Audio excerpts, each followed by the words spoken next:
Welcome back to Mini Movies. Today I will explain a classic fairy tale, family film from 2015, titled Heidi. An orphan girl named Heidi has lived with her Aunt Diet for 5 years without being able to leave the house. Now, she is going to stay with her grandfather in the Swiss Alps. Diet got a job in Frankfurt and can't take Heidi with her, so she ignores the neighbors' warnings that grandpa is antisocial and might be dangerous. On the way up the mountain, Heidi takes off her boots and dress so she can run around in her underdress. She would rather be comfortable than fashionable. As soon as Grandpa Alpohi sees them, he gets angry and tells them to leave, saying that he doesn't want to take care of the girl. Diet pretends to leave with the child, but in reality, she takes Heidi behind the house and tells her to stay there while she runs away. When Alpohi sees this, he yells at Diet, but Heidi tells him that she doesn't want her either. Alpohi refuses to let the girl into his life, so he goes home and locks the door. Heidi decides to sleep in the barn with the goats. The next day, Alpohi gives Heidi goat milk for breakfast and takes her to church. After taking a close look at Heidi, the priest says that she is healthy and strong. He believes it is Alpohi's responsibility to care for his own blood, but since Grandpa will not change his mind, the priest mentions that he will be going to Mayenfeld in 3 days, and will take Heidi with him to see if any farmer will have a use for her. When they get home, Heidi wonders if she should sleep in the barn again, and Alpohi tells her she can sleep anywhere she wants. Since Alpohi only has 1 bed and 1 chair, Heidi looks for another place to sleep. She finds a set of stairs, which she climbs to find an attic full of hay.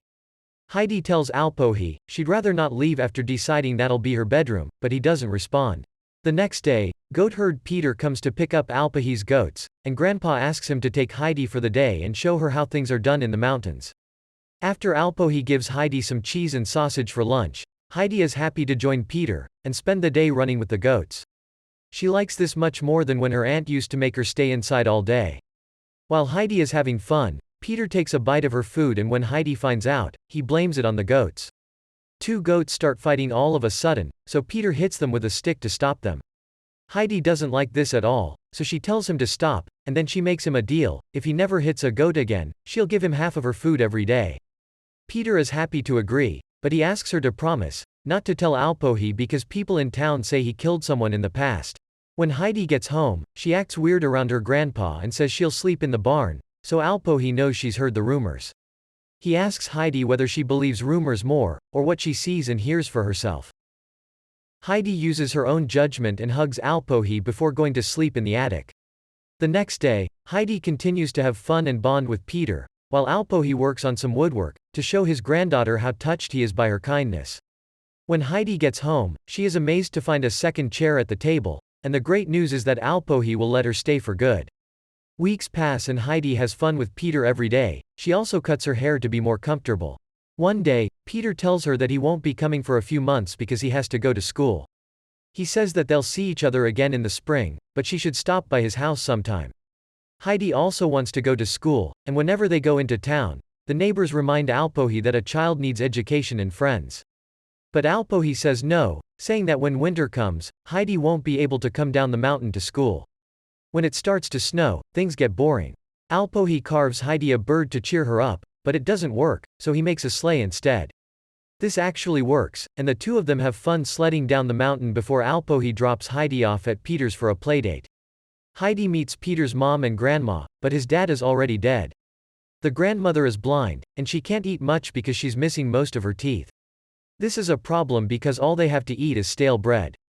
Peter doesn't understand why he needs to read to herd goats, but his mother won't let him quit. Heidi tells Alpohi that she has finally realized how lucky she is to have him. Years go by, and Heidi and her grandpa live a quiet, happy life together. One day, Diet comes back and tells Heidi that she has found a good place for her with her employers, where she can make friends and go to school. But Alpohi won't let Heidi go, and points out that Diet seems to care about her niece all of a sudden. Diet, feeling embarrassed, says that she only left Heidi because she had to at the time. Diet argues with Alpohi, but can't change his mind, so she pretends to leave and goes to find Heidi among the goats. Heidi tells Diet again that she wants to stay, so Diet tells her that Alpohi also wants her to leave, because he wants what's best for her. Heidi is upset, so she lets Diet take her away, and Peter sees the whole thing. When he takes the goats back to Alpohi, Grandpa notices that Heidi isn't there. He quickly figures out what happened and runs all the way to town. But by the time he gets there, it's too late. Diet has already left with Heidi, and the neighbors make fun of Alpohi because of it. Heidi is taken to the Sesemann mansion in Frankfurt, where she meets Sebastian, the butler, Tinette, the maid, and, most importantly, Rottenmeier, the governess. This Rottenmeier woman isn't happy to see Heidi because she seems like a wild child without no manners, but Diet reminds her that this is what they requested, an unspoiled child of this age to be friends with Klara, the house's child. Diet leaves after asking for her part of the deal, and Heidi meets Klara, who can't walk and uses a wheelchair. The girls got along right away, and when Heidi accidentally pushed Klara's chair into the table, Klara told Rottenmeier that it was her fault to protect Heidi. Heidi has a lot to learn before she can be accepted as Klara's companion. They wash her, put her in a nice dress and boots, teach her how to behave at the table, and tell her not to run around or be loud. Heidi must take Klara's classes, and shocks everyone by admitting she can't read. Rottenmeier wants to get rid of Heidi, but she can't until Klara's dad returns from his trip. In the meantime, the teacher must teach Heidi to read, while also teaching Klara. Heidi learns the rules of the house quickly, but she doesn't completely change. She and Klara become close, and Klara tells her how she lost her ability to walk after her mother's death.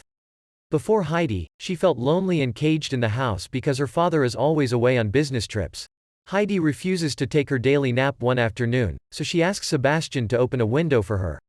Sad to say, she still can't see the mountains, so Sebastian tells her that to see the mountains from here, she would have to go up to the very tall city tower. After that, Heidi sneaks Klara out of the house and shows her around the city, since Klara is never allowed outside. When they find the city tower, Klara waits by the door, while Heidi climbs as high as she can. She is disappointed that she can't see the mountains from here, though. Klara is nervous about being alone, but she feels better when she finds someone selling kittens and decides to buy all of them. Back at the house, when Rottenmeier can't find the girls, she freaks out and sends all the servants out to look for them.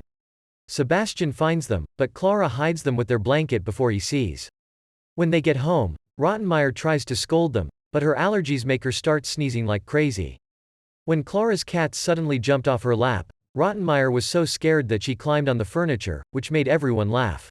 As a punishment, later at dinner, Heidi must stand facing the wall in the corner of the room while eating. Rottenmeier says she will send her to the cellar with the rats the next time.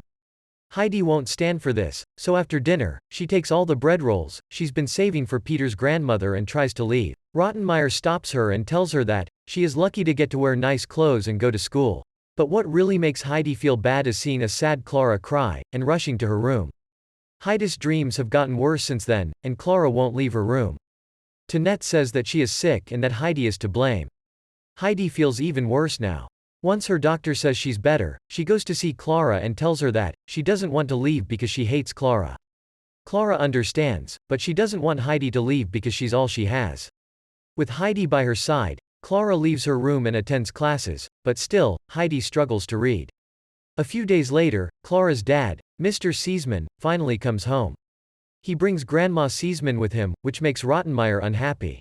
Klara is very excited to see her family again, and both Sesemanns are glad to finally meet Heidi. Mr. Sesemann is happy with how Klara looks since he got her a friend, but Rottenmeier tries to change his mind, by saying Heidi is wild and won't learn to read. But Grandma Sesemann would rather see it for herself than take Rottenmeier's word for it. Later that night, Grandmother Sesemann reads Heidi a bedtime story, but she doesn't finish it because she needs Heidi to do it. Heidi says she can't read because Peter told her it was useless.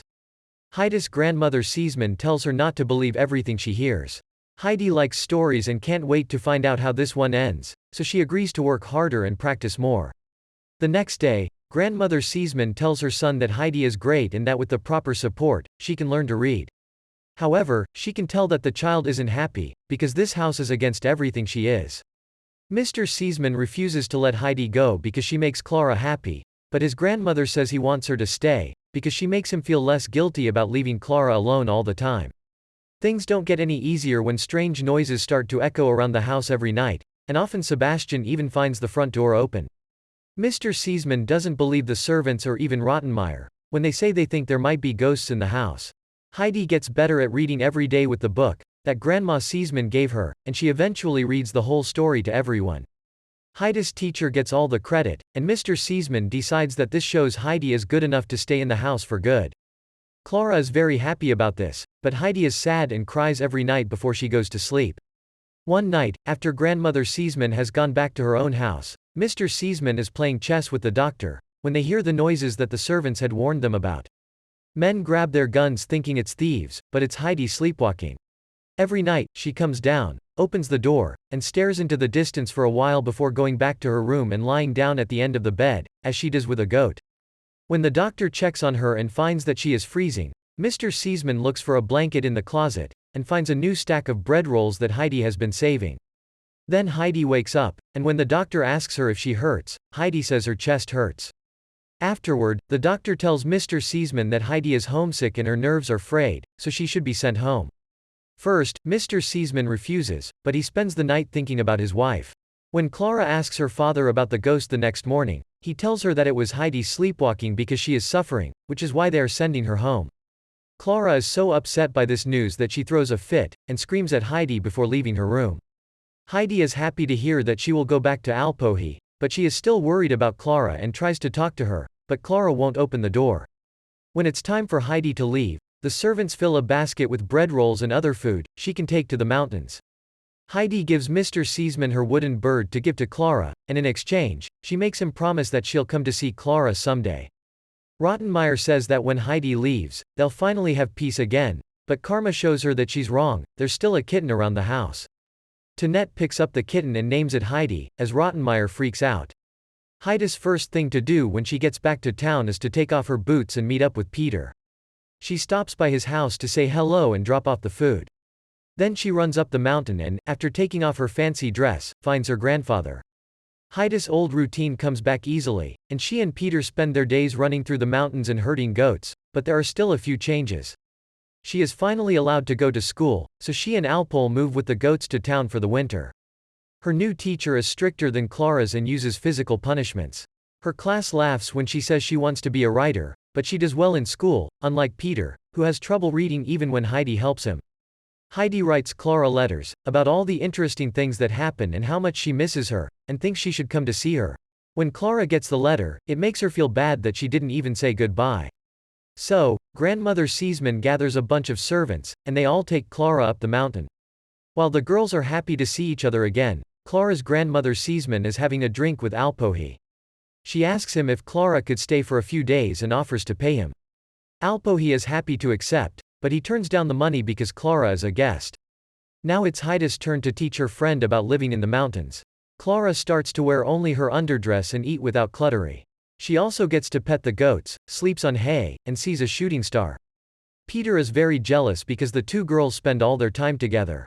One morning, Peter gets to the house before the girls and sees the wheelchair outside. His jealousy makes him push the chair off a cliff. As soon as the family notices that the chair is gone, Alpol figures out who did it. He carries Klara on his back, and he and Heidi go back to herding goats the way they always have. Klara can finally see the rest of the mountains, while Alpol scolds Peter, and makes him watch the girls for the rest of the day. Klara loves the pretty view, the flowers, and the cute little butterfly that lands on her foot. Klara wants the butterfly to stay, so when it flies away, she stands up and tries to catch it, shocking everyone. She still has trouble walking, though, so she spends the next few days practicing with Heidi and Peter, who has changed his mind about her after seeing the miracle. When Klara's grandmother Sesemann comes to get her later, her son is with her and keeps yelling in anger, because he doesn't like the idea that his poor sick girl was brought here. But he quickly changes his mind when Klara walks toward them on her own. After hugging and crying together, Heidi's grandmother Sesemann gives her a notebook and a pen, so she can start writing stories. She also tells Heidi to ignore the mean comments from her classmates, because everyone should do what makes them happy. After giving Klara a tight hug and saying goodbye, Heidi goes back to her daily routine with Peter. From now on, she will bring her notebook with her, so she can write a little bit every day. When a 6-year-old boy loses his family in an attack by Germans, he is rescued by the Russian army, and the 6-year-old boy becomes soldier. Wow, it's real story. Click on the video appearing on screen to watch this video as well. We upload new movies daily, make sure to subscribe, so you don't miss any video. If you liked the movie, consider sharing it with your friends. Show that you care about them. Thanks for watching.